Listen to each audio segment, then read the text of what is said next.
ఓం గురుబ్రహ్మా గురుర్విష్ణుః గురుర్దేవో మహేశ్వరః గురు సాక్షాత్ పరబ్రహ్మ తస్మై శ్రీ గురవే నమః. ఓం కృష్ణం కమలపత్రాక్షం పుణ్యశ్రవణకీర్తనం వాసుదేవం జగద్యోనిం నౌమి నారాయణం హరిం. ఓం నమో బ్రహ్మాదిభ్యో బ్రహ్మ విద్యా సాంప్రదాయకర్తృభ్యో వంశ ఋషిభ్యో మహాభ్యో నమో గురుభ్యః.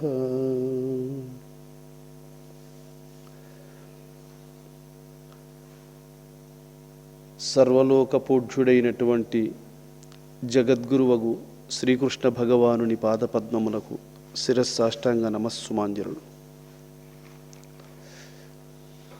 ఈరోజు మనం శ్రీకృష్ణ భగవానుడు రుక్మిణీ అమ్మవారికి ఉపదేశించినటువంటి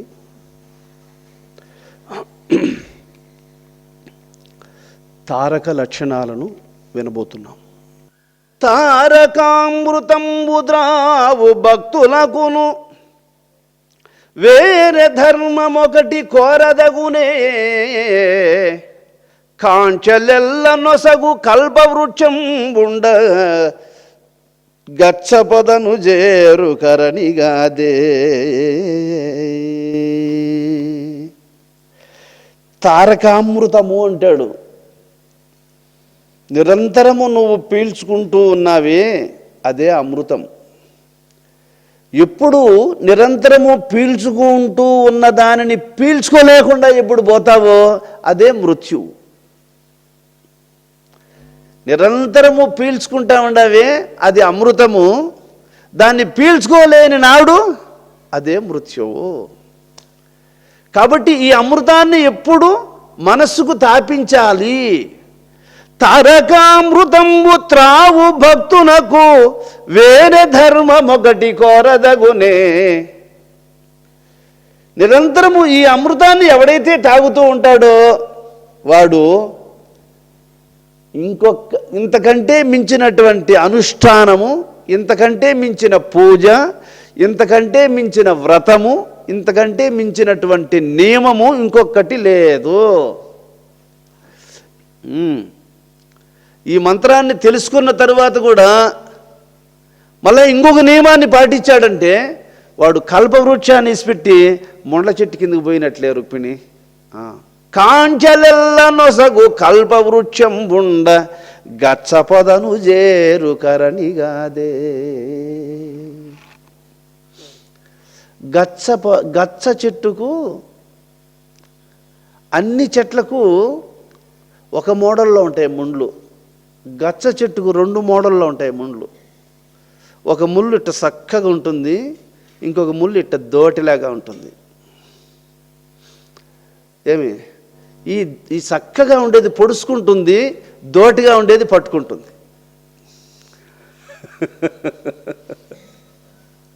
చక్కగా ఉండేది పొడుచుకుంటుంది, దోటిగా ఉండేది పట్టుకుంటుంది. కాబట్టి పొడసను పొడుస్తుంది, పట్టుకుంటుంది. అట్లాంటి మాయకు తగులుకునేస్తాడు.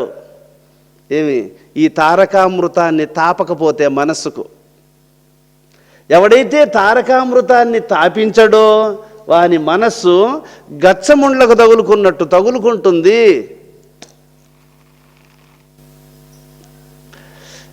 ఎవరు చెప్తారమ్మా మీకు ఇవన్నీ? బంధువులు ఇంటికి పోతే చెప్తారా? బళ్ళేకి పోతే చెప్తారా? బజారుకు పోతే చెప్తారా? మరి నేను చెప్తే వినద్దా?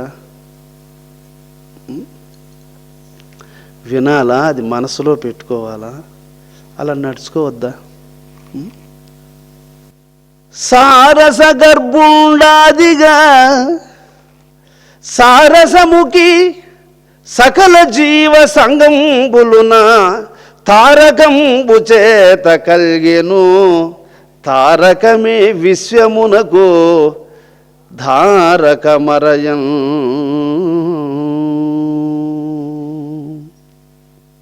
తామర పద్మము వంటి అందమైనటువంటి ముఖము కలిగినటువంటి ఓ రుక్మిణి,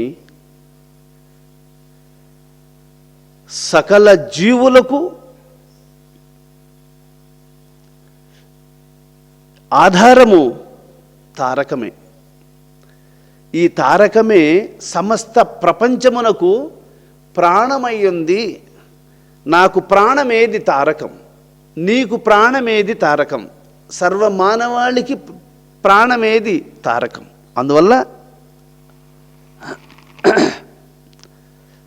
తారకమే విశ్వమునకు ధారకమరయం.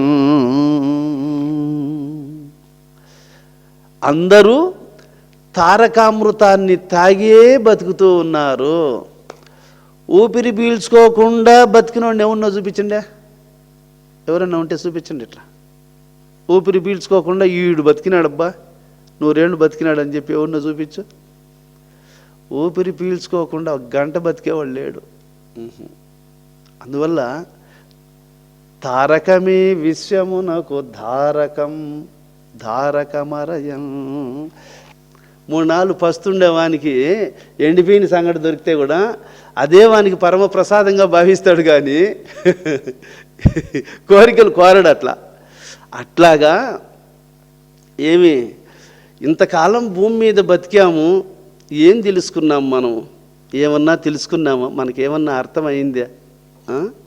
గురువు దగ్గర ఈ సత్యాన్ని తెలుసుకున్న తరువాత వరి ఇదిరా మనకు ధారకం, దీని ద్వారా మనం ఈ సృష్టి అంతా నడుస్తూ ఉందనే విషయం ఇప్పటికి తెలిసింది అనే విషయాన్ని తెలుసుకున్న తరువాత 3 నాళ్ళు పస్తున్న వానికి రాగి ముద్ద సంగటి దొరికితే అదే పంచభక్ష్య పరమాన్నములుగా భావించి ఆరగించినట్లు, ఏమి జన్మజన్మలుగా దీనికి దూరమైపోయి బతుకుతూ ఉన్నటువంటి మనము ఈ సత్యాన్ని తెలుసుకున్న తర్వాత అంత ఆతురతతో దీన్ని అందుకొని దీనిని సేవించి దీని ద్వారా మనం ఉద్ధరింపబడాలనేటువంటి పరితాపం మనకందరికీ కావాలా. అటువంటి వానికే ఇది గొప్ప సార్థకతను అనుగ్రహిస్తుందని శ్రీకృష్ణ భగవానుడు చెప్తూ ఉన్నాడు.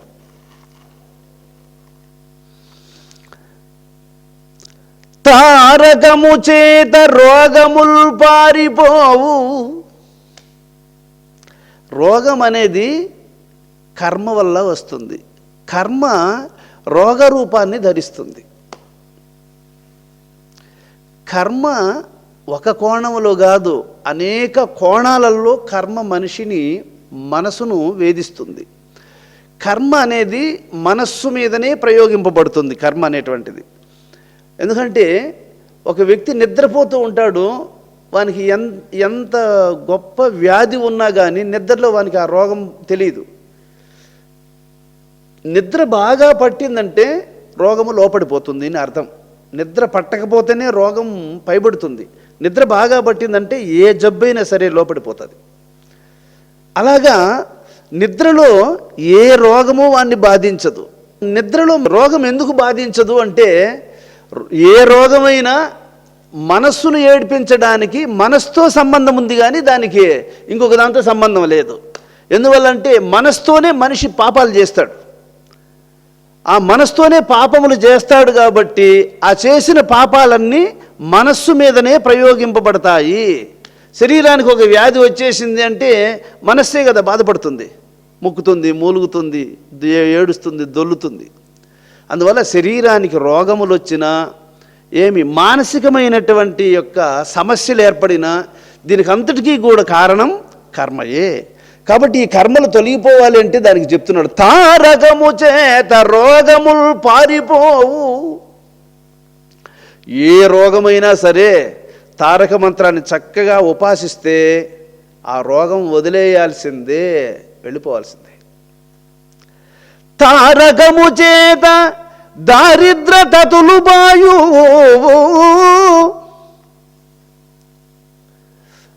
ఒక వ్యక్తి రుణగ్రస్తుడై ఉన్నాడు అనుకోండి, ఈ తారక మహామంత్రాన్ని గట్టిగా అనుసరించాడు అంటే క్రమక్రమంగా అప్పులన్నీ తీరిపోతాయి. అటువంటి సంపదను అదే ఇస్తుంది.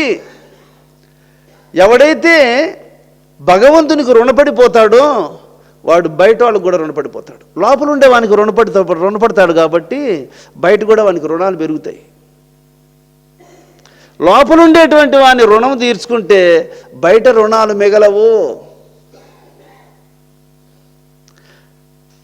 తారకము చేత దారిద్రత తులుబాయు, తారకము చేత సౌఖ్యంబు ధనము గలుగో, తారకము చేత ఈడేరు తలపులెల్ల. నువ్వు నీ మనసులో యుక్తమైనటువంటి సంకల్పాలు ఏవేవైతే తలుచుకుంటావో అవన్నీ నెరవేర్చేస్తున్నట్టు. అది ఉచితమైనటువంటి కోరికలు నీ మనసులో ఉదయించినాయా అవన్నీ నెరవేరుతాయి. సౌఖ్యము, సుఖమునకు కారణమైనటువంటివన్నీ సమకూరుతాయి. ఇక జ్ఞానధనము, యోగధనము, బాహ్య వస్తువులన్నింటినీ కూడా సమకూర్చడానికి కావలసినటువంటి బాహ్యధనము వాటంతట అవే వచ్చి చేరిపోతాయి. ఓ రుక్మిణి, ధరణి దైవములెల్లా తారకంబు సమంబే, ఈప్సితంబు ప్రజల కిచ్చునెడల. ఇప్పుడు మన ఊర్లో ఎన్ని దేవాలయాలు ఉన్నాయి? ఒక్కొక్క దేవాలయంలో ఒక్కొక్క దేవుడు ఉన్నాడు. ఈ దేవుళ్ళందరూ కూడా తారక మంత్రం అనే దేవునితో సమానము కాదు రుక్మిణి. ఒక మాట చెప్పాడు, ధరణి, ఈ భూచక్రం మీద దైవములెల్లా తారకంబు సమంబే, ఈప్సితంబు ప్రజల కిచ్చునెడల.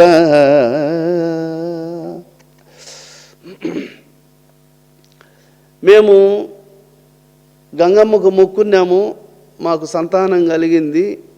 మేము కోదండరామస్వామికి మొక్కున్నాము, ఉద్యోగం వచ్చింది. ఇట్లాగా ఒక్కొక్కరు ఒక్కొక్క దేవుని కాడ మొక్కున్నాము కాబట్టి మా కోరికలు నెరవేరినాయి. మాకు ఆ దేవుడు అంటేనే మాకు ఇష్టము, ఆ దేవుడే మాకు ఇలవేల్పు అని చెప్పుకుంటూ ఉంటారే. ఇలాంటి దేవుళ్ళు అందరూ కూడా తారక మంత్రముతో సమానము కాదు రుక్మిణి. కామధేనువు తారకంబుతో సరియవునే, ఈప్సితంబు ప్రజలకిచ్చునెడల. కల్పవృక్షంబు తారకంబును బోలునే, ఈప్సితంబు ప్రజలకిచ్చునెడల. తలప చింతామణి తారకంబు సమంబే, ఈప్సితంబు ప్రజలకిచ్చునెడల. మును నిలింప భర్త తన వైభవం బెల్ల కోలుపోయి పిదప, గురుని కరుణ చేసి ప్రణవ మంత్ర సిద్ధి గైగునిగాదే, అఖిల రాజ్య పదవి అందగలిగే.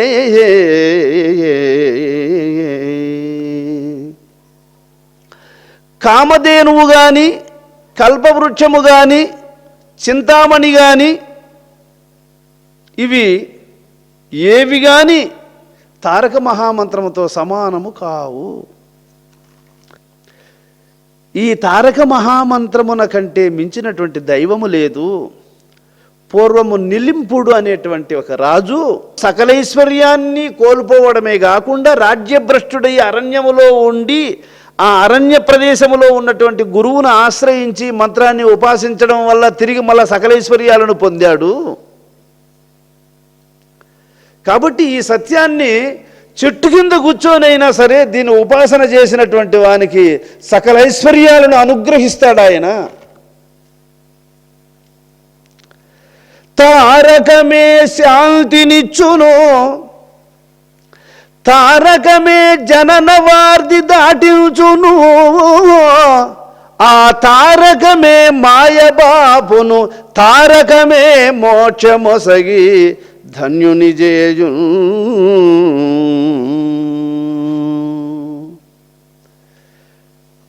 ఈరోజు ప్రశాంతంగా ఉన్నాను అంటే ఆ ప్రశాంతత ఎవరిచ్చారండి?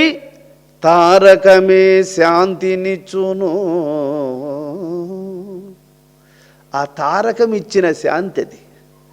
తారకమే జనన వారధి దాటించును, తారకమే మాయబాపును. నువ్వు ధ్యానంలో కూర్చునేటప్పుడు మనస్సు అట్ట కదలుతూ ఉంటుంది చూడండి, ఏదేదో గుర్తు వస్తూ ఉంటుంది చూడ, అది మాయ, అదే మాయ. ఆ మాయను ఆ తారకమే పోగొడుతుంది. నెక్స్ట్ మళ్ళీ జన్మకు కారణమైనటువంటి దోషాలన్నిటినీ తొలగిస్తుంది ఆ తారకము. తారకంబు కంటే తగ మోక్ష సాధనం బెందులేదు జగతి మండలమున. తారకంబె పరమధర్మం బటల్చొను పరమశివుడు తెలిపే పార్వతికి. తారక మహామంత్రము కంటే మోక్షాన్ని పొందడానికి ఈ జగత్తులో ఇంకొక మార్గము లేదు.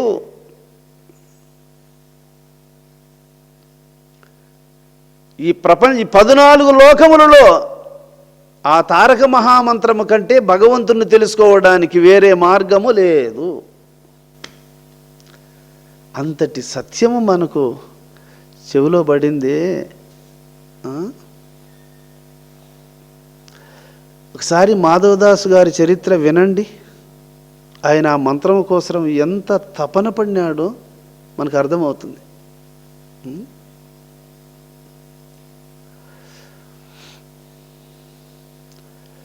ఒకే ఒక శిష్యుడు వీర రాఘవదాసు గారికి మాధవదాసు ఒక్కడే శిష్యుడు. చాలు, ఒకడైనా చాలు. ఆయన కీర్తిని లోకానికి చాటేశాడు. అట్లే పంది ఈనుచునుండు పదియునొకండు కుంజరంబు నీను కొదమునొకటి గుణవంతుడగు శిష్యుడు చాలడా ఒక్కడు విశ్వదాభిరాముని రవేమ అంటాడు. ఏమి పంది 11 పిల్లలు ఈనుతుంది, ఎందుకు? ఊరు చుట్టకారం తిరగనా? ఏనుగు ఒకటే ఒక బిడ్డని ఈనుతుంది, చాలు. గుణవంతుడైనటువంటి శిష్యుడు ఒక్కడు చాలు. గురువుకు అపకీర్తి తెచ్చే శిష్యులు ఎంతమంది ఉంటే ఏం లాభము? ఎట్లయినా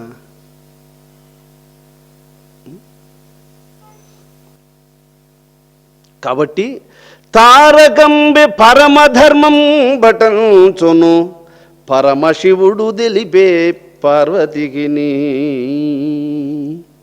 పరమధర్మము అని పరమేశ్వరుడంతటి వాడు తన భార్య పార్వతీదేవికి చెప్పాడు ఈ సత్యాన్ని. రుక్మిణి, తారకమే మూలమంతకు, తారకమే సకల ప్రాణి తతుల వెలుంగు, తారకమే లేకుండిన ఈరేడు జగంబులపుడే నిర్మూలమగు.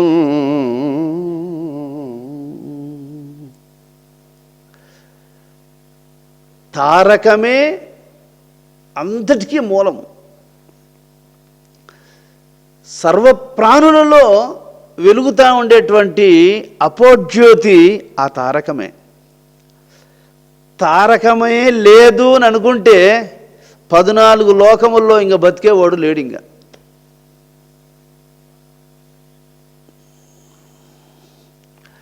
ఇప్పుడు పెద్ద పెద్ద ఢిల్లీ, హైదరాబాద్ పెద్ద పెద్ద సిటీల్లో బర్నింగ్ సెంటర్ కాడికి పోయి చూడండి, ఒక్కడిలోనన్నా తారకం ఉండదేమో చూడండి. వచ్చిన వాటినన్నింటినీ చెక్ చేయండి. బర్నింగ్ చేసేదానికి డెడ్ బాడీలు అన్నీ వస్తూ ఉంటాయి. వచ్చిన బాడీని అంతా సెట్ చేయండి, ఒక దాంట్లో ఉన్న తారకం ఉందేమో.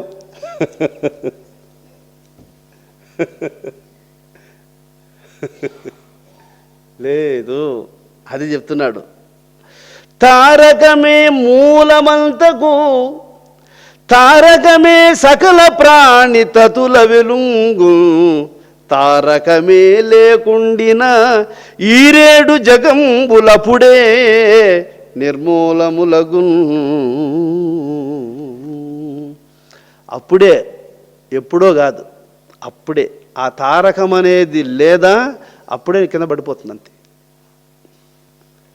కాబట్టి తారకంబనియడు ధనమును గైకొన్న వారికెనయే ఇంద్రవైభవములు, వారి పదవి చెప్పవశమే శుక్రునకైన అభ్యభవునకైన హరునకైనా.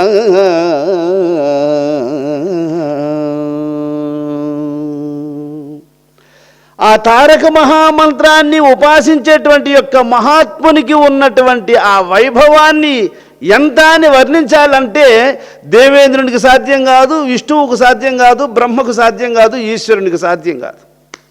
త్రిమూర్తులు కూడా వర్ణించలేనటువంటి సుఖాన్ని తారక మంత్రానుభూతిని పొందిన మహాత్మునికి కలుగుతుంది రుక్మిణి. అది అంతటిది సుమా. తారకము జీవులకు ఆధారముగా ఉనను చూడ తగ అంతటికి తారకము తానయగుణ కారణమునగల్గే తారకం బను పేరల్. తారకము జీవులకందరికీ ఇది ఆధారమై ఉంది. అంతటికి తారకము తానయగు ఆ కారణమునగల్గే తారకం బను పేరన్. తారకం అనే పేరు ఎందుకు కలిగింది తెలిసినా? అది తానే, అది నీ స్వరూపమే. ఆ తారకం అంటే నువ్వే. అది వేరు, నువ్వు వేరు కాదు. అది వేరు, నువ్వు వేరు అని అనుకోవడమే ఇక్కడ జరుగుతున్న పొరపాటు. ఇప్పుడు కూడా కొంతమంది ఏమనుకుంటారు, అదేదో ఒక మంత్రం అంట, అదేదో లేదంటే ఒక దైవశక్తి అట, లేదు అది ఒక దైవ స్వరూపమట, దాన్ని మనం ఉపాసన చేయాలట. అప్పుడు కూడా వాడిని వేరు చేసుకుంటాడు వాడు. దాన్ని మనం ఉపాసన చేయాలట. స్వామి చెప్పినాడు, ఉపాసన చేస్తే అది కనపడుతుందంట. ఎవరికి? మనకు కనపడుతుందంట. అప్పుడు కూడా వాడిని వేరుగానే చూసుకుంటాడు వాడు. స్వామి గారు అట్ట చెప్పలేడా, అది నీ స్వరూపమేరా అని చెప్తున్నాడు. ఒకడు వంటింట్లోకి దూరొచ్చి అద్దం కాడివి నిలబడుకొని చూస్తే అద్దంలో ముఖానికి ముక్కు మీద, చెంప మీద ఒక చోట, ముక్కు మీద ఒక చోట మసి అంటుకునిందట. గుడ్డెత్తుకొని ఈ అద్దంలో ఉండేటువంటి ముఖానికి తుడసాలని చూస్తున్నాడంట వాడు. అద్దంలో ఉండే ముఖానికి ఆ ముక్కు మీద ఉండే మసి, ఆ చెంప మీద ఉండే మసి తుడసాలని తుడిసి తుడిసి తుడిసి తుడిసి ఎంతసేపు తుడిసినా పోలా, ఎంతసేపు తుడిసినా పోలా. ఇంతకు యాడుంది మసి వానికి అర్థం కాల. మసి ఆడుందా ఏడుందా? తుడిసి తుడిసి తుడిసి యాస్ట్ అయిపోయి మగ తుడుచుకున్నాడు. యాస్ట్ అయిపోయి ఉరు ఊరు ఇప్పుడు పోయింది కదరా, దీని ముఖం ఏడుండదు కదరా, ఆడుండదు అనుకుంటే ఇంతవరకు. ముఖం ఏడుంది కదరా, అది ఆడుండదు అనుకుంటున్నా ఇంతవరకు అని. వాని ముఖం వాడు తుడుచుకున్నాక అద్దంలో ఉండే ముఖానికి కూడా మసిపోయిందట. అట్లా వీడు గురువు ఏదో మంత్రం చెప్తాడంట, ఆ మంత్రాన్ని నేను ఉపాసన చేయాలంటే వీడు వేరుగా ఉన్నట్లు, ఆయన వేరే ఈయనకి చెప్పినట్లు ఆలోచిస్తాడు. ఆయన చెప్పింది వేరే కాదురా, అది నీ మొగమే, అది నీ స్వరూపమే. అది నువ్వు ఇప్పుడు ఏమనుకుంటున్నావు అంటే ఇది నా స్వరూపంగా భావిస్తున్నావు, అది పరాయి స్వరూపంగా భావిస్తున్నావు. దాన్ని నువ్వు ఉపాసన చేసేవాడుగా అందుకనే ఎంతకాలము సాధన చేసినా కానీ వీళ్ళు ఎంతసేపు తుడిసినా కానీ వానికి ముఖం మీద మసిపోయిందేమో చూడు. ఎప్పుడు అలసిపోయి ఇంకా ఇటు కుదరదురా అని చెప్పి రామచంద్ర అని ముఖం ఎప్పుడు తుడుచుకొని పోయింది ముఖం. అది అట్లా నువ్వు సాధన చేయంగా చేయంగా చేయంగా చేయంగా ఏదో ఒక రోజు నీ ముఖాన్ని నువ్వు తుడుచుకునే రోజులు వస్తాయి. అప్పటికి పోతుంది ఆ కర్మలన్నీ తుడిచిపెట్టినట్లు పోతాయి. కాబట్టి గురువు చెప్పింది నీ స్వరూపాన్నే నీకు చెప్పినాడు. ఏదైతే నీ హృదయంలో తారక బ్రహ్మమై ఉందో అది నీ స్వరూపమే. అందుకే కదా ప్రాణం పోయినా పొద్దు అది వెళ్ళిపోతుంది, ఇది ఇట్టే పోతుంది. చూడండి మీరు, ప్రాణం వెళ్ళిపోయిందంటే ఏందది? ఆ తారకమే వాడు. ఆ తారకం వెళ్ళిపోయింది కాబట్టి ఈయన్ని అందరూ ఎత్తిపోయాడు బూట్ చేస్తున్నారు. అవి ఇప్పుడు చూడండి, వీడా వాడా ఈడు. కాబట్టి గురువు నీ స్వరూపాన్ని చెబుతున్నాడు, నువ్వు దాన్ని గుర్తించడం లేదు. గుర్తించకపోవడానికి కారణం నీకు విచార జ్ఞానం లేదు, నువ్వు ఆలోచన జ్ఞానం లేదు నీకు. ఆయన ఏం చెప్తున్నాడు రా ఆలోచించాలి. ఇంత లోతైనటువంటి విషయాలను అందుకొని మనకు అందించేవాడు ఒకడు కావద్దా? మరి అటువంటి వాడు దొరికినప్పుడు నువ్వు అంత లోతులోకి దిగలేవు, అది నువ్వు అందుకోలేవు. అందించేవాడు ఉన్నప్పుడన్నా అందుకునేదానికి ఏమి నీకు?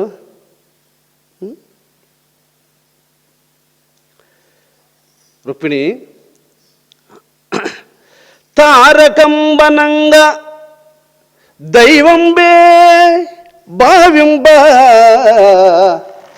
తారకంబనంగా దైవంబే భావింబ, దైవమనగ బరుగు తారకంబే, తారకంబు కంటే తలపంగ వేరుండు దైవమరయలేడు ధరణిలోన. తారకం అంటే ఎవరనుకున్నావు? దైవం అదే.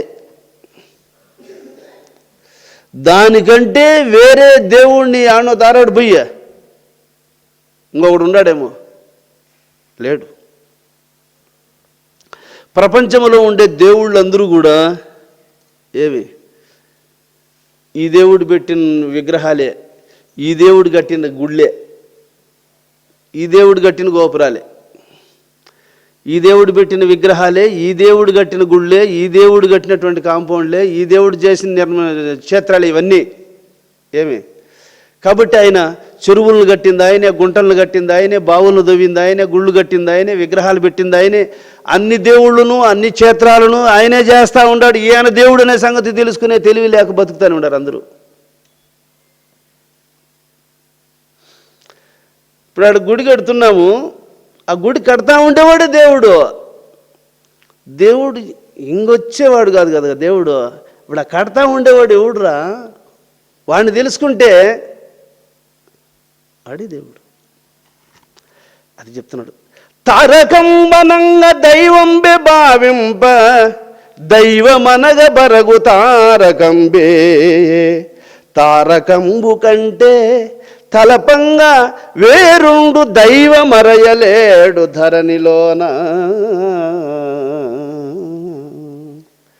ఎవరు చెప్తున్నారు ఆ మాట?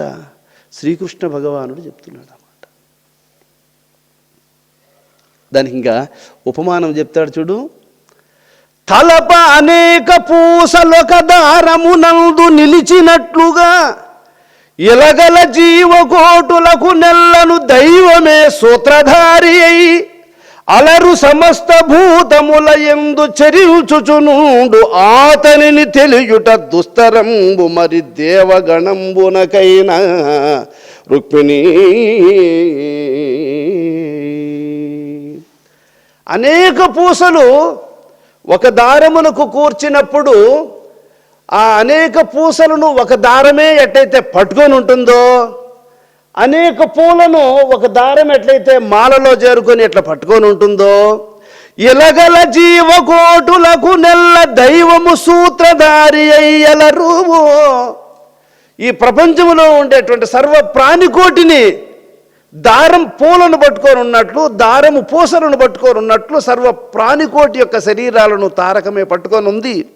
అతని తెలియుట దుస్తరంబు మరి దేవగణంబునగైన. రుక్మిణి దేవతలైనా సరే ఆ తారక బ్రహ్మమును తెలుసుకోవడం దుస్తరం. రుక్మిణి ఆయనే దేవుడు. ఇప్పుడు మీకు అర్థమైందా? స్వామి గారు మనకి ఏం చెప్పాడు? ఆయన ఏమన్నా తప్పు చెప్పాడా మనకు? పోనీ ఆయన ఒకటి చేసుకుంటా మనకేమన్నా నకిలీ సరికి ఏమన్నా ఇచ్చినాడా? ఆయన ఒరిజినల్ పెట్టుకొని మనకేమన్నా నకిలీ ఇచ్చినాడా?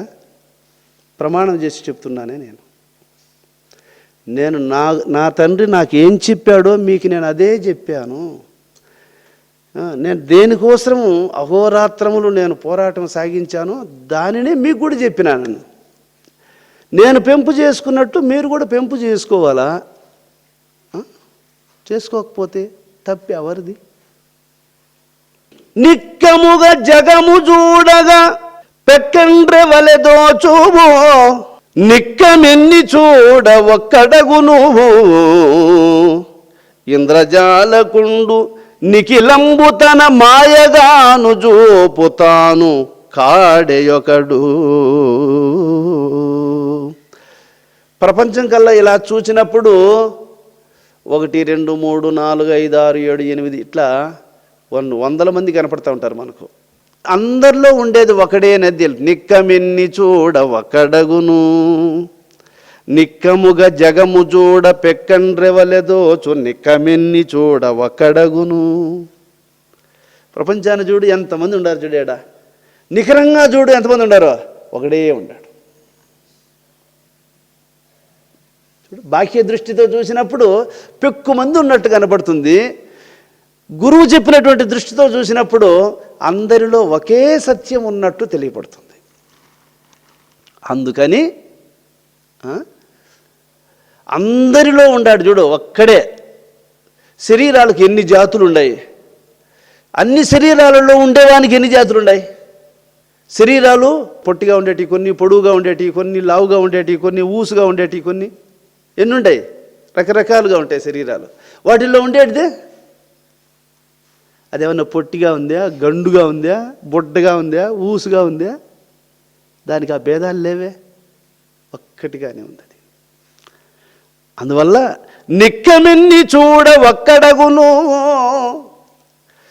ఇంద్రజాలకుడు ఎన్నో మంత్రాల చేత ఎన్నో మహిమలను చూపిస్తూ ఉంటాడు. అన్నీ చూపించింది వాడు ఒకడే. అలాగే తారక మంత్రము ఒక్కటే ఇన్ని మహిమలను ప్రదర్శిస్తూ ఉంది. అది ఓ రుక్మిణి, దారువులయందు అనలము తీరున తైలంబు తిలల దీపించుగతిన్, క్షీరముల గృతము భంగిని ఆరయ భగవంతుడుండు అఖిలమునందు. కట్టెలలో అగ్గి ఉంది, కానీ సెదులు బట్టి తినేస్తూ ఉంటే కూడా కట్టెను, ఆ కట్టెలో ఉండేటువంటి అగ్గి సెదులు పురుగుకు సెగదగలదు, మందు గమ్మని ఉంటుంది. దాన్ని ఎవరైనా రగిలిస్తే అప్పుడు కట్టెలో ఉన్నటువంటి అగ్గి బయటపడుతుంది, రగులుకుంటుంది, మండుకునేస్తుంది. మళ్ళా పోలేవు సెదులు పురుగులు దాని దగ్గరకు. అలాగే గురువు ఎప్పుడైతే దీని లోపల ఉన్నటువంటి ఆ తారక బ్రహ్మమును శిష్యునికి ఉపదేశిస్తాడో, ఆ ఉపదేశించిన తరువాత వాడు ఎప్పుడైతే నిప్పుల మీద ఊపితే అగ్గి రగులుకున్నట్లు వాడు ఎప్పుడు ఊపేది ప్రారంభం చేస్తాడో, గురువు నిప్పేస్తాడు దాంట్లో. ఆ నిప్పేసినాక ఇడు ఊపాల, ఆ నిప్పేసినాక ఊపినాడంటే ఇడు రగులుకునేస్తుంది. నిప్పేసినాక ఊపేదే జాలిచ్చేస్తే కొంతసేపటికి అది బూడిదైపోతుంది, నిప్పారిపోతుంది, అంతే. ఊపండ్రా నీ పాసుగాల, ఊపండ్రా అది రగులుకుంటుంది, ఊపండ్రా అది రగులుకుంటుంది అంటే తెల్లారిందాక నిద్రపోతానే ఉంటే నేను అందరినీ చూస్తూనే ఉంటా.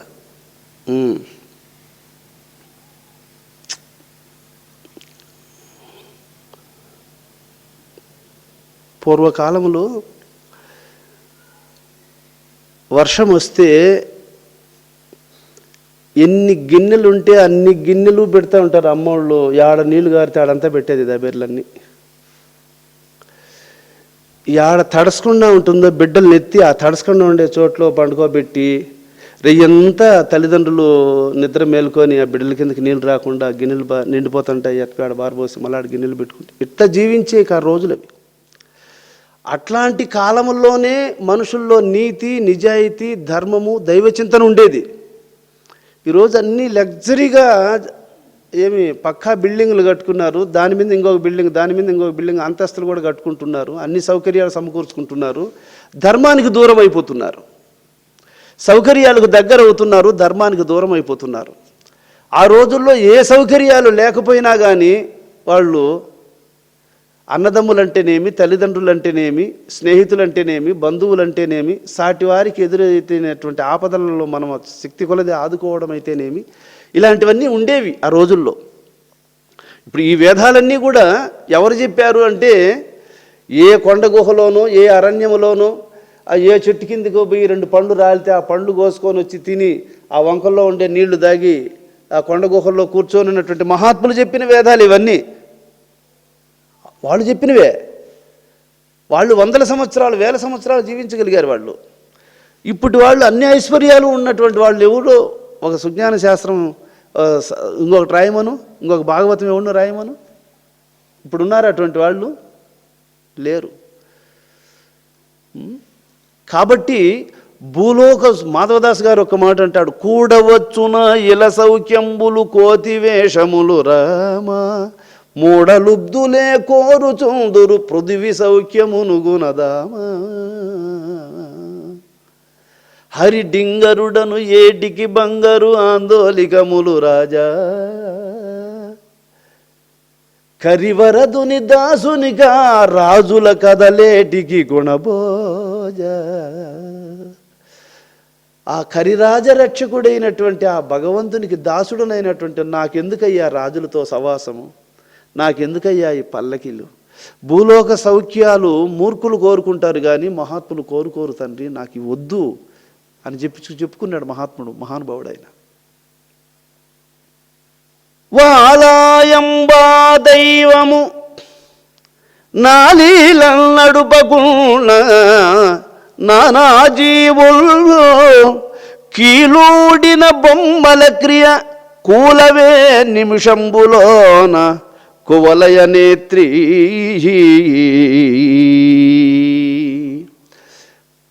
భలే పాయింట్ చెప్పాడు ఇక్కడ. వాలాయంబా దైవము ఆలీలను నడుపకున్న నానా జీవులు కీలూడిన బొమ్మల క్రియ కోలవె నిమిషంబులోన కువలయ నేత్రీ. అన్ని శరీరాలలో ప్రవేశించి నడిపించాలనేటువంటి సదాభిప్రాయముతో ఆయన ఆ తారక మంత్ర రూపాన్ని ధరించుకొని ఉన్నాడు ఆయన అనేసాడు ఒక మాటలో. ఇంతమందిని నడిపించాలా ఎట్లా? ఈయన కొంతసేపు నడిపించరే, నువ్వు కూర్చొని ఉండరా వాడిని నడిపించేసి వస్తా, నేను వాడిని కొంతసేపు నడిపించి నువ్వు కూర్చొని ఉండరా వాడిని నడిపించేసి వస్తా. ఇంకా నీకు సీరియల్లో వచ్చి ఇంకా ఈ చిత్తూరు జిల్లా దాటుకొని ఈ భారతదేశం దాటుకొని ఇంకొక దేశానికి పోయి వచ్చే లోపల ఈయన కాళ్ళు పట్టుకుపోతాయి అంతే, ఈయన పని అయిపోయి ఉంటుంది అంతే. ఇంకా అట్టగాదే అందరినీ ఏకదమ్ములో ఒక్కసారిగా అందరినీ నడిపిస్తున్నాడు. ఇవన్నీ ఒకసారి ఆలోచన చేస్తే నీ ఆలోచన వేరే, నీ ఆలోచన వేరే, నీ ఆలోచన వేరే, అందరే ఇంత ప్రజ్ఞగా వాళ్ళల్లో ఒక్కడే ఉండి ఇంతగా నడిపిస్తున్నాడంటే ఆహా, అది చెప్తున్నాడు. వాలాయంబా దైవము నాలీలన్ నడుపకున్న నానా జీవులు కీలూడిన బొమ్మల క్రియ కోలవే నిమిషంబులోన కువలయ నేత్రి. కీలూడిపోయినటువంటి బొమ్మలు పడిపోయినట్లు 6 బొమ్మలు ఆడ పడిపోతాయి. అందుకని ఆయన అన్ని బొమ్మలను కదిలించడం కోసం ఆయన ఈ తారక మంత్ర స్వరూపాన్ని ధరించి అందరిలోకి ఒకేసారి ప్రవేశిస్తున్నాడు.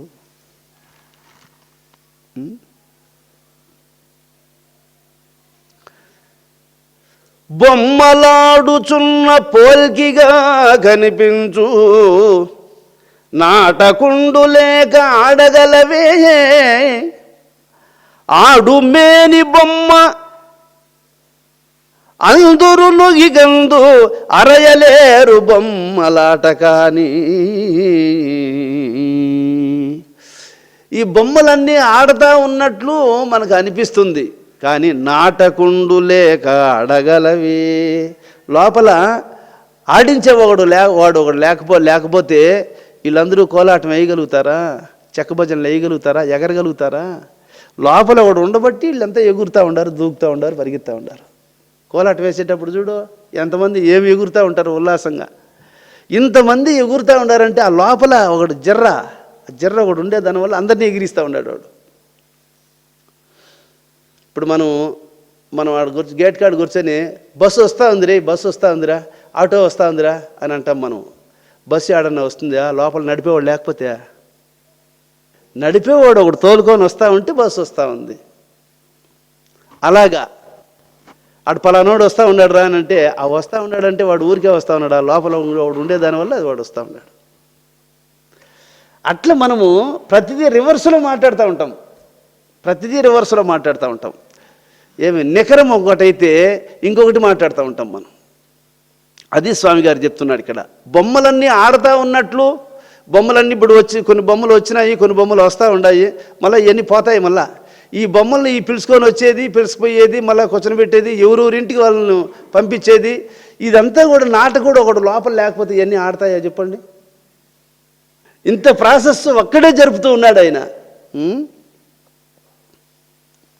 కాబట్టి రుక్మిణి తంత్రములకు మేటి యంత్రములకు మేటి మంత్రములకు మేటి మంత్రమగుచు సూత్రములకు మేటి సూత్రంబు తారక సూత్రమదియే బ్రహ్మసూత్రమనగా.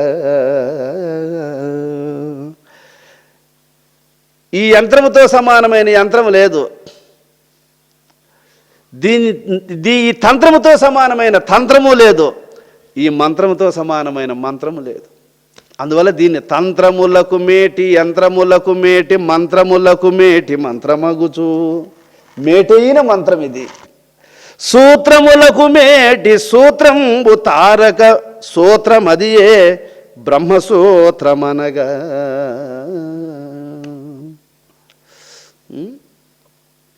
మాంగళ్యం ఎట్లయితే ఆడబిడ్డలకు హృదయంలో ఎట్లయితే ఊగులాడుతూ ఉంటుందో అట్లాగా బ్రహ్మసూత్రం భగవంతుడు కట్టినటువంటి యొక్క మాంగళ్యం అది ఎప్పుడూ ఊగులాడుతూ ఉండదు హృదయంలో.